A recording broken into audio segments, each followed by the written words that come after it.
Hi, this is Dale again, and I'm going to show you some more usage for this software into a Anime Studio. Hmm. So now I've set up a frame-by-frame animation. I didn't fill it. Um, this this tool needs does work, but it takes a lot of work. Okay? One of the things you got to do is once you set up the frame-by-frame, you'll have to go back through and correct connections.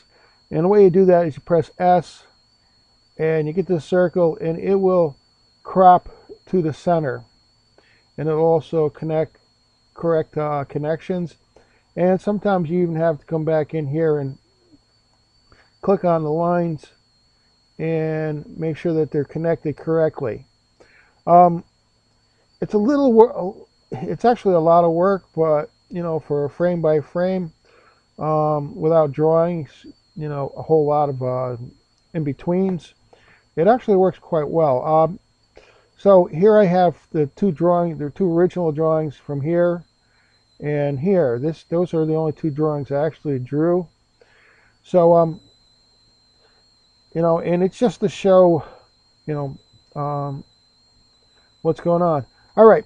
So what I did was I exported this twice. I exported it once as SVG in all frames, and then I exported a second time as uh, pings, okay, and I exported this frame and the end frame. I don't know. Oh, no, let me go to that. So I exported that as a ping, and let me go to the end frame, and I exported the end frame as a ping so that I have a displacement of where it is.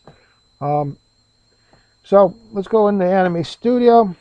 Okay, let's go back. So these are the two exports. Um, so I imported the the, the start frame and the end frame. Notice I didn't color these.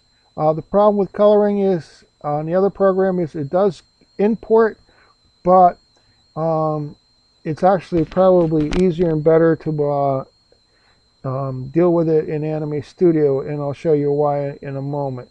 So those are the two um, pings. So let's go to Flare Layer 1. I've already set this up as a animation.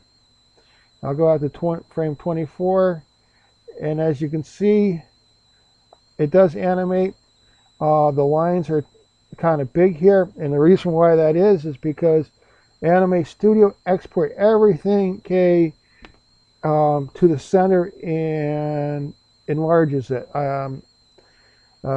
It's just the way Anime Studio imports, because you can't really use the SVG and you can't really use the script. You have to actually click and drag them into Anime Studio. So let's look at the next one. This is the same thing. Hey, and this time what I did was I took advantage of these positions, and so I should have an animation now of, oh, well, let's try it this way. Come on.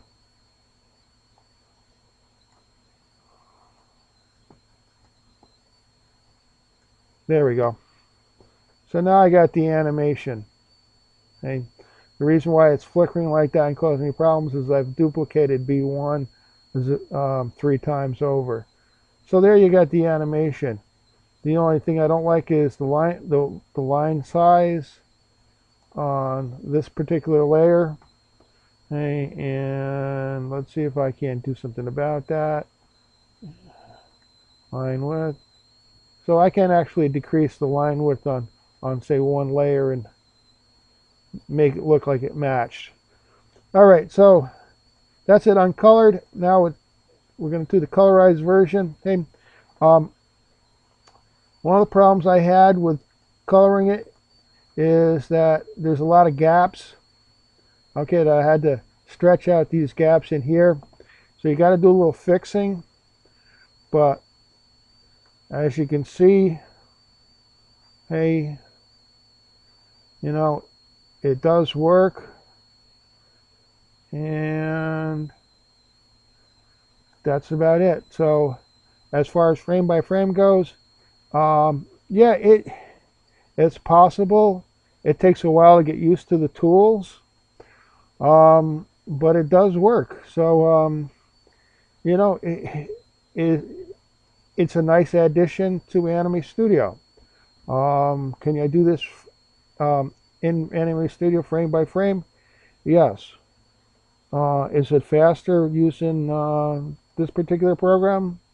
Yeah, it is actually faster. Okay, it's worth buying, but you know, you have to for $10. Okay, I don't know if they still have it, but for $10, try it for a month and see if it fits your workflow. The tools are unique, just like Anime Studio. Don't expect it to work like every other drawing tool program. Okay, you know, just like Anime Studio doesn't work like everything else. You have to take your time to learn the tools. I'm still learning them, so hopefully I'll get better at it. But for right now, it looks very promising. Thanks for watching. Dale.